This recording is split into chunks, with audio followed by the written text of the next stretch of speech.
Hey guys, स्वागत है आपका मेरे इस यूट्यूब चैनल पे। और आज हम बात करने वाले हैं वर्ष 2020 में बनी एक हॉलीवुड मूवी 2067 की। मूवी की शुरुआत होती है और हमें वर्ष 2067 दिखाया जाता है। इस समय तक आते आते पृथ्वी के लगभग सारे पेड़ पौधे नष्ट हो चुके थे, इसलिए नेचुरल ऑक्सीजन खत्म हो जाने के कारण लोग कृत्रिम ऑक्सीजन का यूज़ कर खुद को बचाने की कोशिश में लगे हुए होते हैं। अब हमें इस मूवी के मेन कैरेक्टर ईथन को दिखाया जाता है।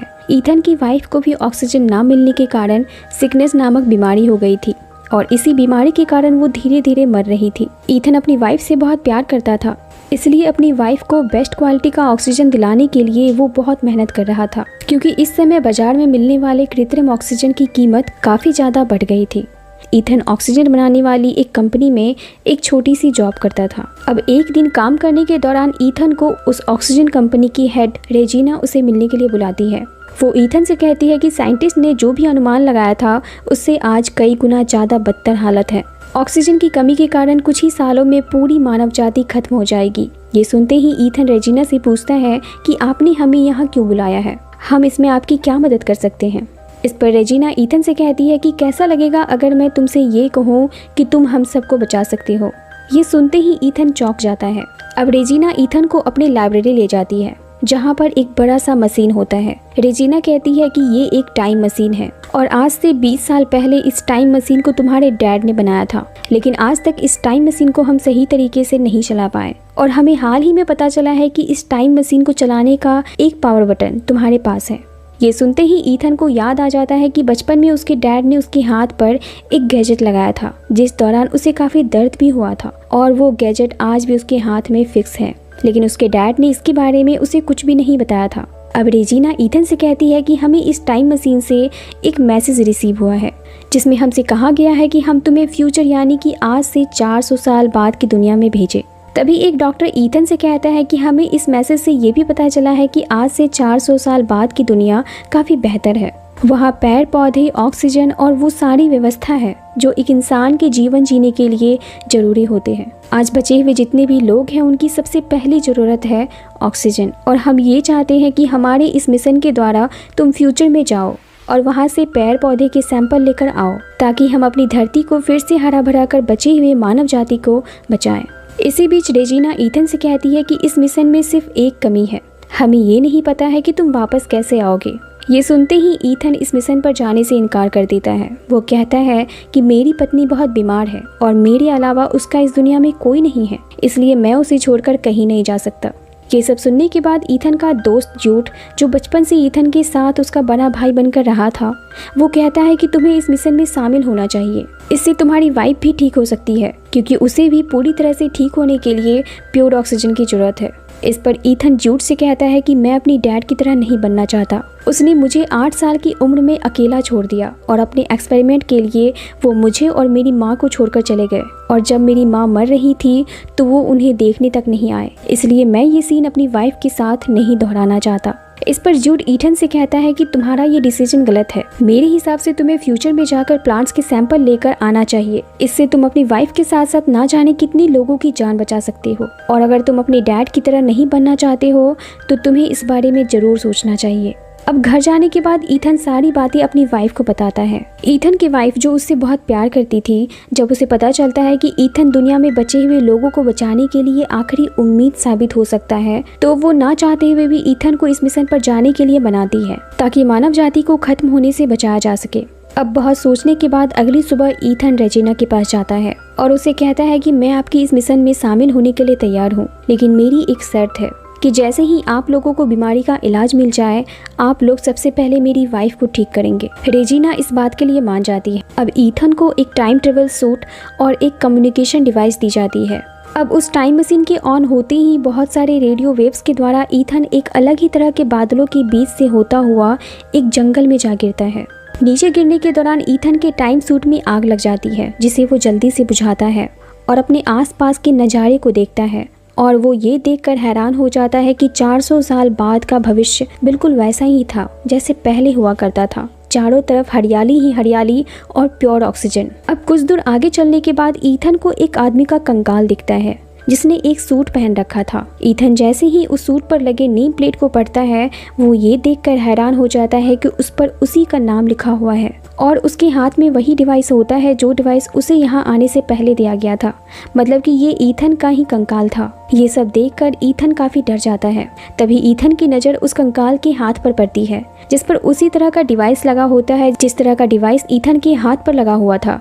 बस फर्क इतना था कि ईथन के डिवाइस का लाइट का कलर रेड होता है और वहीं उस कंकाल के हाथ में लगे डिवाइस के लाइट का कलर ग्रीन होता है। ये देखकर ईथन थोड़ा कंफ्यूज हो जाता है। अब जैसे ही रात होती है, ईथन किसी तरह आग जलाकर जंगल से तोड़ी गई बेरीज को खाता है।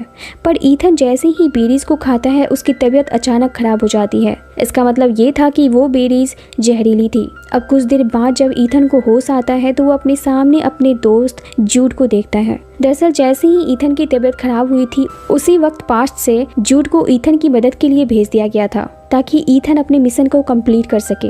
अब ईथन जूड के साथ उस जगह पर जाता है जहाँ पर उसने अपना कंकाल देखा था। ईथन के कंकाल को देखकर जूड को कुछ भी समझ नहीं आता। अब बिना टाइम वेस्ट किए ईथन अपनी डिवाइस की मदद से एक दरवाजे तक पहुँचता है और जैसे ही ये दोनों उस दरवाजे के अंदर जाते हैं, इन्हें वहाँ एक लैब मिलता है और उस लैब में एक टाइम मशीन होता है जो एक्टिव था। ये देखकर इन दोनों को समझ आ जाता है कि ये दोनों इसी टाइम मशीन के द्वारा पास्ट से फ्यूचर में आए हैं और फाइनली इन दोनों को अब ये पता है कि ये फ्यूचर से पास्ट में कैसे जाएंगे। लेकिन इनके सामने एक बड़ी प्रॉब्लम होती है, वो ये कि 4 घंटे के अंदर ही इन्हें यहाँ से प्लांट्स के सैंपल लेकर निकलना होगा, क्योंकि 4 घंटे के अंदर ही ये टाइम मशीन डीएक्टिवेट हो जाएगा। इसी दौरान इन्हें पता चलता है कि जिस डिवाइस के द्वारा ये लोग प्लांट्स के सैंपल लेकर जाने वाले थे वो भी खराब है और इसी टाइम के अंदर इन्हें उस डिवाइस को भी ठीक करना होगा। अब ये दोनों शहर की ओर जाते हैं ताकि उस मशीन को ठीक करने का कोई तरीका इन्हें मिल जाए। लेकिन जैसे ही ये शहर के पास पहुंचते हैं, ये देखते हैं कि पूरा शहर एक खंडहर में बदल चुका है। प्रकृति ने पूरे शहर को अपने रूप में ढाल लिया है। इससे इन्हें पता चलता है कि पास्ट में इनकी दुनिया ज्यादा समय तक सरवाइव नहीं कर पाई और वो तबाह हो गई। अब ईथन अपने घर जाता है। वो देखता है कि उसका घर भी एक खंडहर में बदल चुका है और वहाँ उसकी वाइफ का कंकाल होता है। उसे देखते ही ईथन पूरी तरह से टूट जाता है। अब कुछ सोचते ही ईथन अपने कंकाल के पास मिले डिवाइस की रिकॉर्डिंग सुनता है और रिकॉर्डिंग सुनते ही ईथन को पता चल जाता है कि उसे मारने वाला और कोई नहीं बल्कि उसका बड़े भाई जैसा दोस्त जूड है। जूड भी ये रिकॉर्डिंग सुन लेता है और रिकॉर्डिंग सुनते ही वो ईथन पर बंदूक तान देता है।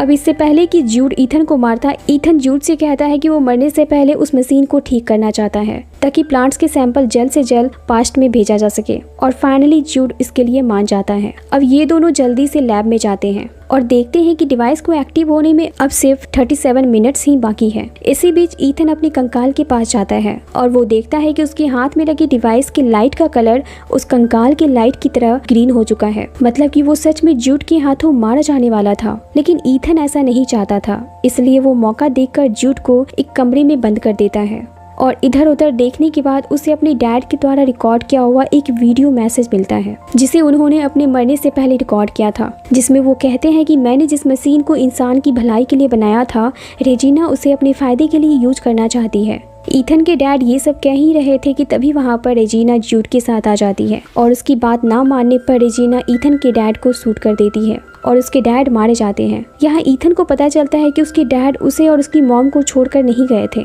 बल्कि उन्हें तो मार डाला गया था। ये सब देखकर ईथन काफी इमोशनल हो जाता है। जूड को वहाँ देखते ही ईथन समझ जाता है कि जूड रेजिना का आदमी है। अब ईथन कहता है कि मैं रेजिना को उसके प्लान में कामयाब नहीं होने दूंगा और ये कहकर वो टाइम मशीन के पार्ट्स को तोड़ने लगता है और इसी दौरान जूड दरवाजा तोड़कर ईथन के पास आ जाता है। ईथन उससे कहता है कि तुमने मुझे धोखा दिया है, तुमने मेरा इस्तेमाल किया है। इस पर जूड कहता है कि मैंने नहीं बल्कि उन्होंने हमारा इस्तेमाल किया है। मैं भी उस समय एक बच्चा था और मुझे कुछ भी पता नहीं था कि ये सब क्या हो रहा है। जूड ईथन को वास्तव में अपने छोटे भाई की तरह प्यार करता था, इसलिए अब वो ईथन से कहता है कि मैं भविष्य को बदलूंगा और ये कहते ही वो ईथन के बदले खुद को गोली मार लेता है। अब यहाँ हमें पता चलता है कि रेजिना ने जूड को ईथन के पास फ्यूचर में इसलिए भेजा था क्योंकि ईथन जैसे ही फ्यूचर के टाइम मशीन के प्रॉब्लम को ठीक करेगा वो उसे मार दे। दरअसल रेजिना को पता था कि दूसरी तरफ यानी कि फ्यूचर के टाइम मशीन में कुछ प्रॉब्लम आ गई है और उसे सिर्फ ईथन ही ठीक कर सकता था, इसलिए उसने ईथन को यहाँ भेजा था ताकि ईथन उस प्रॉब्लम को ठीक कर दे और रेजिना अपने आदमियों के साथ पास्ट को छोड़कर फ्यूचर में यानी कि आज से 400 साल बाद आगे जा सके।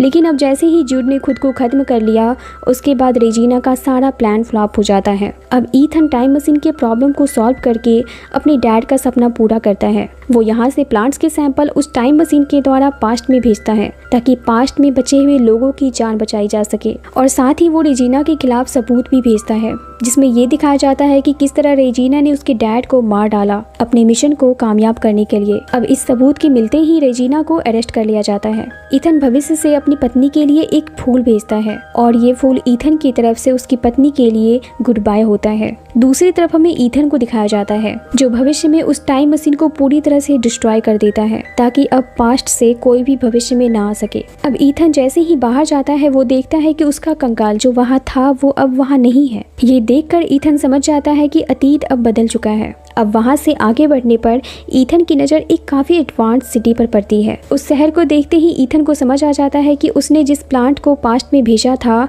उसके कारण वहाँ लोगों की जान बच गई थी, और अब इस समय तक आते आते लोग काफ़ी एडवांस हो चुके हैं। अब यानी कि 2074 में अर्थ पर बहुत सारे लोग हैं, लेकिन ईथन के लिए ये एक नई दुनिया है। इसी तरह की मूवीज एक्सप्लेनेशन वीडियोस देखने के लिए मेरी वीडियोस को लाइक करें और चैनल को सब्सक्राइब जरूर करें। Thank you.